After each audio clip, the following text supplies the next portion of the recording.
Мерекеңмен, жақсы әйел, мерекеңмен. Кімге айтасың? Кімді құттықтап тұрсың? Әрине сені. Қойшы, өзімді өзім құттықтағаны несі? Ондай да бола ма екен?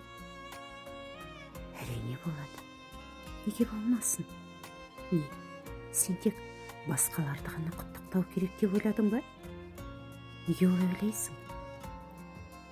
Енді біреулер мынау есі дұрыс па, өзін өзі құттықтағаны несі дейді ғой.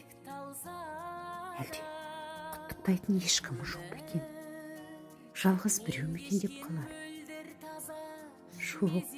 Жоқ, керісінше, сені құттықтайтын адамдардың көптігі сондай. Сен солармен жүріп, өзіңді ұмытып кетесің. Сен өзіңді тым көп ұмытасың.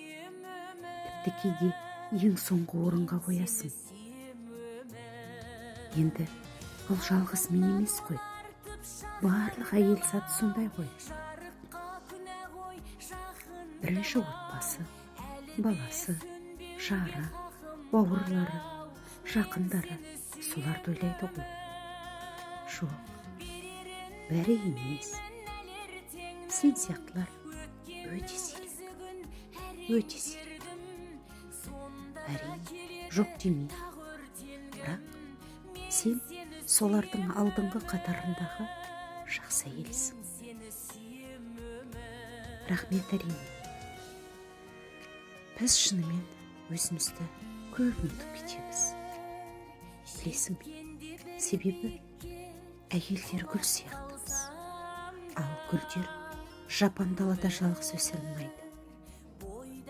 Жан-жағымызда бізді дауылдан, суықтан қорғайтын биік әрі қалың шөптер керек. Біз оларға мұқтажбыз.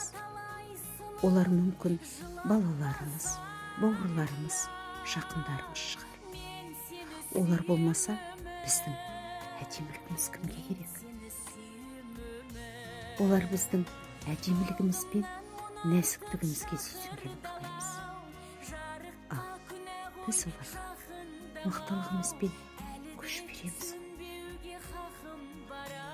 Сөйтіп жүріп, өзімізді ұмытып кететініміз рас.